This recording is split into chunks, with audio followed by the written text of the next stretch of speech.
Hi, and welcome. You're listening to the X22 Report. My name is Dave, and this is episode 1888B, and today's date is June 9th, 2019, and the title of the episode is, What You Are Witnessing is a Coordinated Effort to Block the Truth. This, too, will fail. Father's Day is right around the corner, and one of the best gifts you can give Dad this holiday season is the Patriot flashlight. With all the common day threats world citizens face in 2019, investing in home protection is just plain common sense. So what do you get with the Patriot flashlight? Well, you never have to waste money on batteries. It's solar powered. It lights up the darkest of nights. It has life-saving emergency strobe lights with 4 more unique light modes. You can charge your phone anywhere with the USB port. It also includes compass, rope and wire cutter, glass-breaking hammer, all while remaining lightweight and durable. Users have reported this flashlight to be an all-in-one lifesaver and wouldn't go anywhere without it. Lightweight but very durable, compact but great handling for all emergencies. Patriot flashlight is the perfect gift for Dad this holiday. Limited supplies last, and this is the very last chance to get yours at a discount before they sell out. Take advantage now and give you and your family the gift of night protection. Use code X20 and get 20% off the Patriot flashlight. Let's get into the economic collapse, political and geopolitical news. Now, if you notice, every single day there's more and more information coming out, letting everyone know that the Mueller report, it's not what it seems. That Mueller knew, the FBI knew, that many people knew that there was no Russian collusion, that it was built on fake information. Mark Meadows confirmed what many have suspected about the Trump-Russia probe for a long time. The FBI knew early on that the foundation of its counterintelligence investigation against the Trump campaign was built on a foundation of sand. Meadows was out there saying they knew. They knew within 60 days of them opening the investigation. Prior to Robert Mueller coming on, the FBI, the Department of Justice, knew that Christopher Steele was not credible. The dossier was not true. George Papadopoulos was innocent. Take a listen to Mark Meadows. Well, they're good questions, Sean, but I think here's the problem is within 60 days of them opening the investigation, prior to Bob Mueller coming on, the FBI and DOJ knew that Christopher Steele was not credible. The dossier was not true. And George Papadopoulos was innocent. And so when you look at that foundation, it's all built on really a foundation of sand, and that's going to start to show up very soon. And Ken Starr. Now, what the Patriots are doing, they are drip feeding the public this information to get them caught up to everything that we've been researching, everything that we've been looking at. And this is going to take some time. Now, during this time period, we know the deep state, they've been planning. They've been scheming. They're trying to figure out a way to stop all this. Now, we know they can't continually use their ammunition. There's just not enough ammunition to use because they don't know exactly when all of this is going to come out. And what the Patriots are doing, they're going to release a lot of this a little bit at a time. So they're not just going to use all of their ammunition on this. So they're thinking of another tactic, another way to hopefully keep the truth from the American people. And one of their tactics is to attack the alternative media, to attack YouTube creators, to attack those on Twitter, to attack those individuals on Facebook. Now, Q has been warning of this. We've known of this, and we're going to be talking about that in just a moment. But very interestingly, a federal court on Friday, June 7th, in a Freedom of Information Act case, Judge James Boasberg was deciding public release of over 2 issues related to the memos of former FBI Director James Comey. Now, Judge Boasberg was deciding what could be publicly released, meaning current redactions removed, based on 2 connected events. Number 1, the content of Comey memos, and number 2, the declarations of lead FBI agent for Robert Mueller's special counsel, David Archie, in describing those memos. This is coming out of the conservative treehouse. For those who may not be aware, there are so many memos, dozens. When assembled, they seem to make up an actual diary of moment-by-moment events during the FBI investigation of Trump. And this is documented by James Comey. Now, in the issue of redactions within the Comey memos, the judge doesn't remove them. Some are ordered to be removed, some are approved to stay in place. The Comey memo aspect and the redaction decision is basically a splitting of the entire thing by 50-50. The issues argued by the FBI lawyers to keep the Comey memos hidden surround sources and methods. The judge generally agreed to the potential for compromise, but also outlined several sections of redactions within the Comey memos where the arguments that the FBI is trying to use, they don't hold up. So the judge has read the fully unredacted memo content. On the issue of the Archie declarations, there is an opportunity for some very interesting information to surface. Here's an example of currently existing redactions within the Archie declarations. Let me just read a portion of this. The United States, more particularly the memos, contain classified discussions concerning, this is redacted. Then it says the code name and true identity of a confidential source, as well as details of foreign intelligence information obtained from and through this source by the FBI. Now, this part is redacted, and it's pretty long. It's probably about 5 or 6 words. And then went on to say information about whether the FBI initiated coverage through the Foreign Intelligence Surveillance Act on a particular individual, all redacted. And you can see that getting this information would be very helpful. So Judge Boasberg has ordered the Archie declarations to be fully released to the public without redactions. That means all those blank boxes, the dark boxes that are redacted, those will be removed. This should be very interesting because we'll learn a lot from them. So here's the ruling.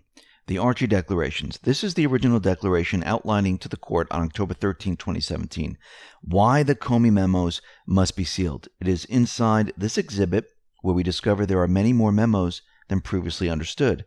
And the content of those memos is far more exhaustive because James Comey documented the FBI investigation. Basically, what Comey did, he created all these memos to cover his ass. FBI agent Archie then goes on to explain what is inside the memos. It is in this section where we discover that Comey made notes of his meeting and conversations with investigators. Along with writing notes of the meetings and conversations, apparently Comey also made notes of the sources and methods associated with the investigation. Why would Comey generate classified information in these notes, sources and methods, unless he was just covering his ass because he knew the investigation itself was a huge risk? The content of the memo seems rather exhaustive. It appears Comey is keeping a diary for use in the event this operation went sideways. So he was documenting everything, and all the information now is in the redacted parts of his memos, which eventually, if everything goes as planned, everyone will actually see. Now, Devin Nunes, he discussed next week's House impeachment hearings. Now, the House is moving forward with a mock impeachment hearing. And what they're doing is they're forming the foundation for impeachment as a political tool. Now, they've changed some rules, they modified certain laws, and it looks like Pelosi and many others behind the curtain, they are trying to create a new structure within the House. And they're doing this on purpose. Nancy Pelosi and the House Democrats are structuring a contempt vote against U.S. Attorney General Bill Barr for next week, June 11th.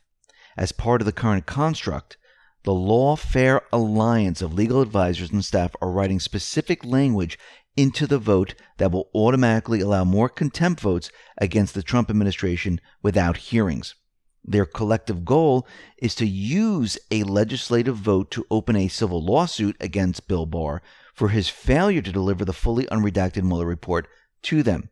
Additionally, the contempt vote will be written so that any arbitrary Trump administration official can also be held in contempt without a committee vote, and thereby initiate a civil lawsuit against the executive officer that will have to be defended in court. Pelosi and the lawfare group are avoiding a criminal contempt process because that would require the Department of Justice to participate. Instead, lawyers working on behalf of Nancy Pelosi, Judiciary Chairman Jerry Nadler, Adam Schiff, and some other individuals like Elijah Cummings, they are all working together to sue Trump, his administration, in civil court. If they can win a civil award, Pelosi and Nadler can start issuing civil fines for contempt against individual cabinet members. Now remember, most likely they're going to carefully select certain judges for this. This is their plan, to go after Bill Barr and what is coming. Now, this lawfare approach, what they're trying to do is they're trying to create their own special mini Department of Justice and mini FBI investigative team. How do we know this? Well, to help achieve that objective, Pelosi changed the rules on depositions. In previous oversight hearings, depositions of witnesses could not be conducted by counsel unless minority members were also present. Pelosi removes that rule, allowing an expanded team of House lawyers to question anyone, regardless of whether there is a Republican president, to defend, protect the interests of the witness or target. Additionally, in the event Republicans develop immediate defensive plans to push back against the weaponization of these oversight committees, Pelosi gives her chair 60 days to make up the rules for their committee so they can deflect any defenses.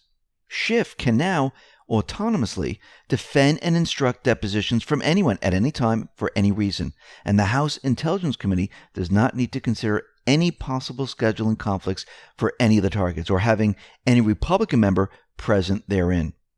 So basically, Pelosi is setting up an internal House division of lawyers using taxpayer funds.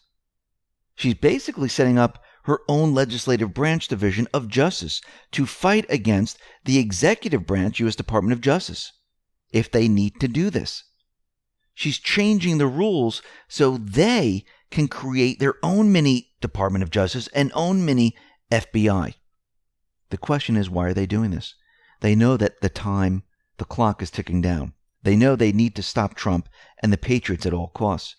Remember, the deep state, they're going to fight till the very end, and they're going to do it in a very dirty way with underhanded tactics, not following the rule of law. And you can see it's already happening. And they won't give up. Why? Because look what's coming out. We know the D-class is coming. The OIG report's coming. There's going to be sealed indictments that are going to be unsealed. Plus, we're starting to get a lot of documents about Hillary Clinton. This is all connected. The FBI released documents related to its investigation into Hillary Clinton's private server. Buried in the documents is an email from Hillary Clinton's lawyer, David Kendall, bossing around the Justice Department. Hillary's lawyers emailed the Justice Department in April of 2016, shortly before Hillary became the Democratic nominee for president, and told the Department of Justice they do not have consent to double-check data from 2 Lenovo hard drives before destruction. Now, the drives, they each contain a copy of data that WNC had previously provided to the Department of Justice, as well as other WNC attorney-client privileged and attorney work product materials. The letter went on to say, pursuant to our agreement, WNC has deleted all data from the drives prior to providing them to the department. We understand that once the drives have been destroyed, you will provide us confirmation of that fact. For avoidance of doubt, this letter does not provide any consent to search the drives prior to their destruction, Hillary's lawyer concluded. So there you have it. Hillary Clinton's lawyer are allowed to tell the Department of Justice what they can and cannot search and can claim attorney-client privilege. They can claim attorney-client privilege there, but with the case with Cohen, they didn't respect attorney-client privilege. They allowed the FBI, Mueller's team, to go in and raid the offices. Oh, wow. Double standards? Absolutely. But there's more. From these documents, we found that the FBI once again lost property related to the investigation into Hillary Clinton's private email server. The special agents looked through all case material in the CI-13 file and workbox area. However, they were not able to locate the items. As such, Washington Field Office considers the items missing and will enclose this document into 1A20 as a placeholder until the missing items are located. Now, according to the FBI docs related to the investigation into Hillary Clinton's private server, special agents have been gathering and copying materials in response to a Judicial Watch Freedom of Information Act lawsuit and stumbled across some missing notes. And they can't find certain information. That is just very, very convenient. Now, down at the border, we can see that Trump's tariffs, they are working. Trump tweeted out the following: I am pleased to inform you that the United States of America has reached a signed agreement with Mexico. The tariffs scheduled to be implemented by the U.S. on Monday against Mexico are hereby indefinitely suspended. Mexico, in turn, has agreed to take strong measures to stem the tide of migration through Mexico and to our southern border. This is being done to greatly reduce or eliminate illegal immigration coming from Mexico into the United States.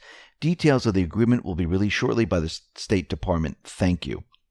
And Trump, he continued on because the New York Times, CNN, and the rest of the mainstream media, they are issuing false reports. He tweeted out the following: another false report in the failing New York Times.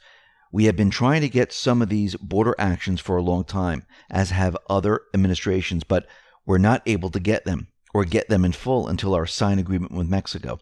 Additionally, and for many years, Mexico was not being cooperative on the border in things we had or didn't have. And now I have full confidence, especially after speaking to the president yesterday, that they will be very cooperative and want to get the job properly done. Importantly, some things not mentioned in yesterday's press release, one in particular, were agreed upon.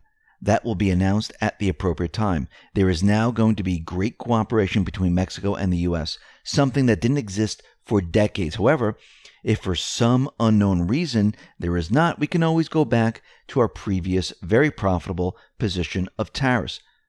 But I don't believe that will be necessary. The failing New York Times and rating challenge CNN will do anything possible to see our country fail. They are truly the enemy of the people. Trump.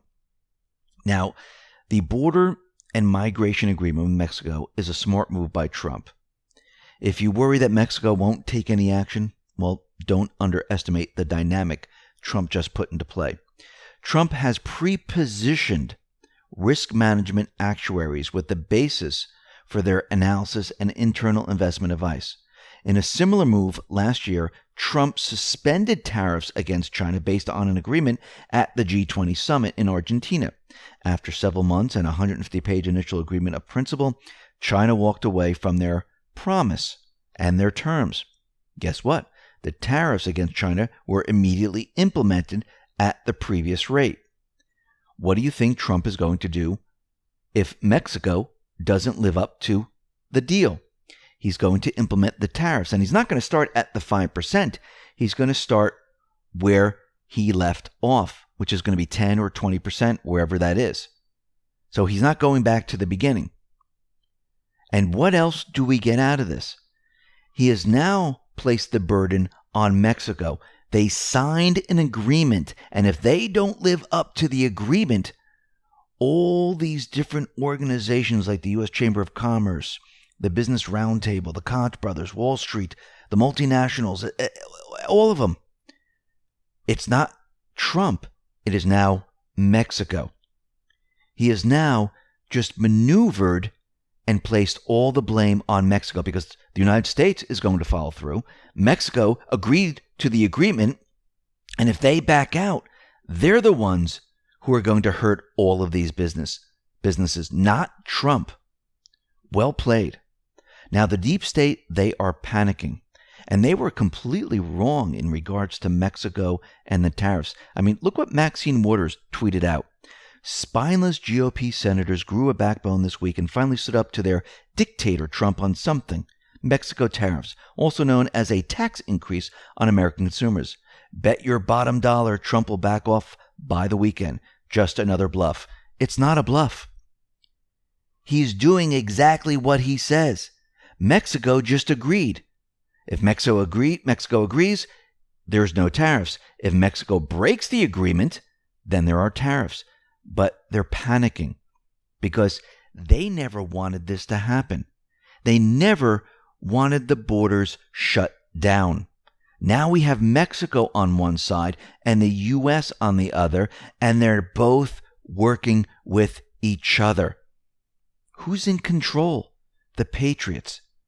Trump tweeted out more good news. Mexico has agreed to immediately begin buying large quantities of agricultural product from our great patriot farmers. This is what worries the deep state. They're panicking. The deep state understands what is coming, and they're preparing to fight against the truth. And the agenda is now clear. Let's begin. The New York Times put out an article about YouTube creators. Let's take a look at the message that they're pushing right now. And this was put out on June 8th. And this is a graphic of all different YouTube creators.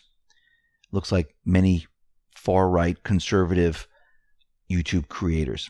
And it says, Caleb Cain was a college dropout looking for direction. He turned to YouTube. Soon, he was pulled into a far-right universe. And as you scroll down, by the way, different YouTube creators disappear because they're being banned. Watching thousands of videos filled with conspiracy theories, misogyny, and racism. I was brainwashed. And then the article goes into how he didn't have a job, about his family, how he turned to YouTube, and all of a sudden he saw these videos and he was radicalized, and he was completely brainwashed into thinking the way we're all thinking. Now, step back for a sec. What do you think they're doing? Why do you think this article came out at the exact moment that there was a fight between Crowder and Carlos Maza, which that is a cover story. That's not the real issue. They had all these rules ready to go. And not just YouTube, Twitter, Facebook, and the rest. Now, Trump, he tweeted out the following. He said, Twitter should let the banned conservative voices back onto their platform without restriction. It's called freedom of speech. Remember, you are making a giant mistake. Now, remember, Q told us a while back that they're going to be pursuing antitrust violations. That's exactly what the government is doing right now. And everyone is out there saying, oh, it's a private company. All these companies are private. They can do whatever they want. Well, think about it for a second. The phone company's private, right? What do you think it would be like if the phone company decided, hey, I don't like what you're saying. You can't make calls anymore. I don't like what you're doing on your phone anymore. I'm shutting you down. Would that fly? Well, they can't do it because it's a public utility, because everyone has the right to communicate. That's why it is a public utility. They can't block individuals for what you're saying. YouTube, Twitter, and the rest, they have become public platforms, just like the phone company. They're going to be made a public utility. And these companies will not have the right to block you, just like they don't have the right to block you when you're making a call to one person, to 100 people, or many more through conferencing. They don't have the right to say, I don't like what you're saying. You know something? You're cut off from the phone system. You just can't do it anymore. The same thing's going to happen with all the social media platforms. And that day is coming. So let's break down what has been going on. The patriots are drip feeding the information each day. The deep state doesn't know when the information is actually going to be presented to the public. Russian collusion, obstruction narrative, they completely failed. The deep state needed the obstruction charge to move forward with impeachment. They didn't get it. So what is Pelosi and the rest doing right now? They're creating their own little Department of Justice, little FBI investigation thing, and they're trying to bring this to the civil courts. They're trying everything they possibly can. Trump is stopping the flow of inadmissible migrants. Now, we can't say the other word anymore because that's banned.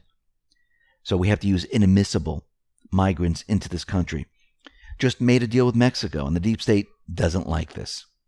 The deep state players are continuing with their narrative on how fake videos are made and how they'll be used in the future. Ammunition, remember, is hard to come by. And it would not work in this situation because the patriots are going to drip feed the truth at different times. And they don't have a lot of ammunition. They know this. Then we come to Carlos Maza and Steven Crowder. This is a cover story. This allowed YouTube and Twitter and the rest to say this is why we changed our rules. If you notice, they had them ready to go. It wasn't even like, all right, we'll look into it. They had them all ready. These new rules, they were sitting there waiting. It was completely planned from the beginning. And if you notice, the new rules are very vague, as all the other rules, and you don't even have to violate them. If you brush up, and that's a new word, if you brush up against the rules, can you imagine just brushing up against the law and saying, hey, you brushed up against it, we're going to arrest you. But what did I do? Nothing. But you brushed up against it, so we're throwing you in jail. I mean, think about this for a second. So basically what they're doing, and this is the translation, we don't have any rules. We're just going to ban, demonetize anyone that we don't like what they're saying. So right on schedule, the New York Times comes out with a new article about YouTube. Now, this article gives you everything you need to know about their agenda. Think about it. The mainstream media has been losing their ratings. They once controlled the narrative. They no longer do. The alternative media, the individuals on Twitter, on Facebook, the smaller outlets, they've been gaining viewers. Even with shadow banning, their algorithm manipulation, even with banning some of these outlets altogether, they're still having a problem. The deep state knows that this needs to be taken care of before the truth comes out, because they need to control the narrative. So the deep state right now, they're desperate. They are reacting very, very quickly. Remember, ammunition is hard to come by. This is why you are witnessing a huge push to ban or demonetize as many people as possible. By demonetizing, they're hoping that these outlets will quickly disappear, that you won't see them anymore, because it won't be worth their time. So let's get back to the article. The deep state knows they cannot remove all outlets. This would create a huge uproar. We already have one, but it would be huge, and they know that they can't continually push this because it's too fast and a lot of people would be screaming and yelling. So they're going to take this a little bit slower. Yes, in the beginning, it looks like a lot of people, and there's a lot of people that were demonetized and a lot of people that were just completely banned. But they know they have to take these baby steps. In the meantime, what they're going to do is they're going to make it seem like the YouTube creators, the alternative news, those people that are on Twitter, Facebook, and the rest, they have all been radicalized. That they're crazy. Don't listen to them.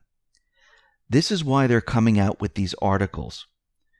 They're trying to push this narrative that this was a person that, couldn't find work, so they turned to YouTube and they started out with gaming, and then they saw other videos. They became radicalized, brainwashed into thinking this was the truth, and these people are completely crazy.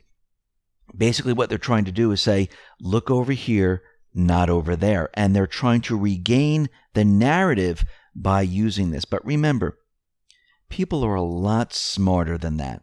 They know when they're being lied to. They know if someone is radicalized or if someone is just trying to put out the truth. Some know sooner than others, but eventually everyone ends up in the same place, the truth. And this is what they're afraid of. And this is what they're trying to stop at any cost, because they don't know exactly when all of this is going to hit. So they're using this tactic to make sure that nobody looks in this direction. But again, it will fail. It has failed throughout history, and it will fail once again. Now, John McAfee, he tweeted out something very interesting.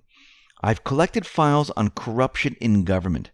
For the first time, I'm naming names and specifics. I'll begin with corrupt CIA agent and 2 Bahamian officials.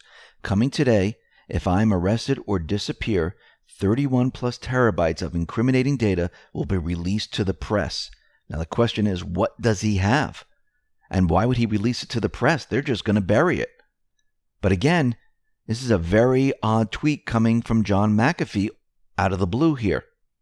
So again, what does he have? Are these videos? We don't know as of yet. Mark Meadows, he's already putting out the information that don't expect the IG report this month. Do expect criminal indictments. And he says new evidence of a cover-up within the FBI. AG Bill Barr has firm disposition to provide accountability. Expect significant delay in OIG Horowitz report. FBI Papadopoulos covert recordings likely to be public. Overall declassification delayed. Likely no release prior to OIG report. Now again, Q has told us this in the past. They use this to push disinformation, to keep the deep state off of their game of knowing when this is all going to come out. And I believe they're doing the same, because I think everyone is expecting this information to come out maybe tomorrow, the next day, or the next day after that. And I think they're trying to keep the confusion continuing so they don't know when all of this is going to come out, and they're trying to make them use their ammunition while they try to guess when this is coming out. And again, this is about bringing the truth to light, going from dark to light. And we can see that the deep state, they are using their ammunition. They've used it with the social media sites. They've used it with other events. And it looks like the Patriots are trying to push them into using more of it before they release all of it. And like I said, they're going to be drip feeding all this. Look what Meadows is saying here, that there's going to be new evidence, that they're going to release some recordings. They're doing all of this to keep the deep state confused of what is really going on. But guess what? The Patriots are in full control. And at the end of all of this, you will see a lot of things completely change. Listen, everyone, thanks a lot for listening. Be well, be safe, and especially be prepared. Thanks a lot.